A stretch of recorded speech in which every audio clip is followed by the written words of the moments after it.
if it's a free, democratic society, there are many different movements within the society.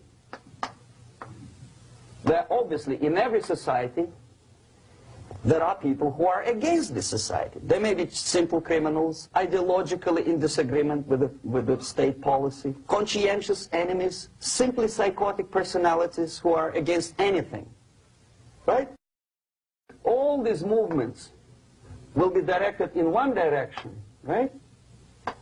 This is the time to catch that movement and to continue it until the movement forces the whole society into collapse, into crisis.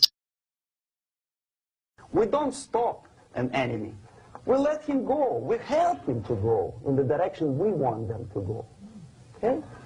Obviously, there are tendencies in each society, in each country, which are going to opposite direction from the basic moral values and principles. To take advantage of these movements, to capitalize on them, is the main purpose of the originator of subversion.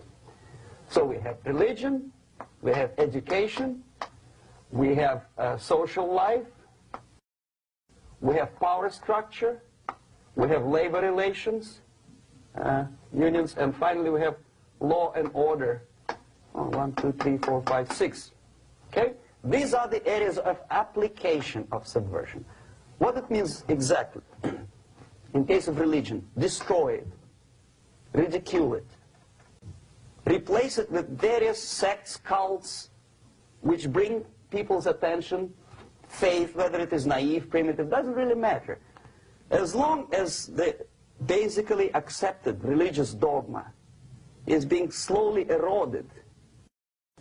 Education, distract them from learning something which is constructive, pragmatic. Teach them history of urban warfare, natural food, home economy, your sexuality, anything, as long as it takes you away. Okay? Social life. Replace traditionally established institutions and organizations with fake organizations. Take away the initiative from people. Take away the responsibility. Power structure. Okay, the natural bodies of administration, which are traditionally either elected by people at large or appointed by elected leaders of society, are being actively substituted by artificial bodies. The bodies of people, groups of people, whom nobody elected. Never. As a matter of fact, most of the people don't like them at all, and yet they exist. Do not have neither qualification nor the will of people to keep them in power, and yet they do have power. Okay. Together with that, there is another process. Law enforcement, law and order organization and structure is being eroded. For the last 20, 25 years, if you see old movies and new movies, you can see that a policeman, an officer of the United States Army, looks dumb, angry, psychotic, paranoid. A criminal looks nice, and he's unproductive only because society oppresses him. A policeman is a pig, rude policeman. He abuses his power. No? A generality, generalization like that. The hatred, the mistrust to the people who are supposed to protect you and enforce law and order. Moral relativity. Okay, labor relations. At this stage, within 15 to 20 years, we destroy the traditionally established links of bargaining between employer and employee.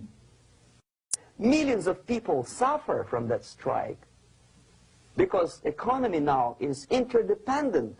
It's intertwined like one body. What is the motivation for strike? Improving of a workers' condition? No, obviously it's not. Then what is it? Ideology. To prove to these capitalists.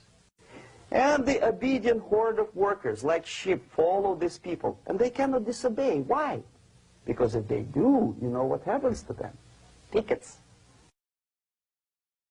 Whenever trade union strikes, we have influx of propaganda, mass media, ideological dissemination.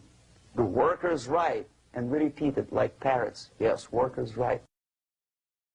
To reverse this process, do not elect them to the seats of power, whether it is municipality level, state level, or federal level.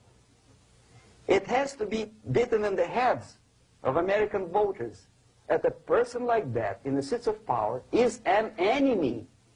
Do not be afraid of this word. It is an enemy. Strike with the power of spirit and moral superiority. If you don't have the power, it's high time to develop it. And that's the only answer.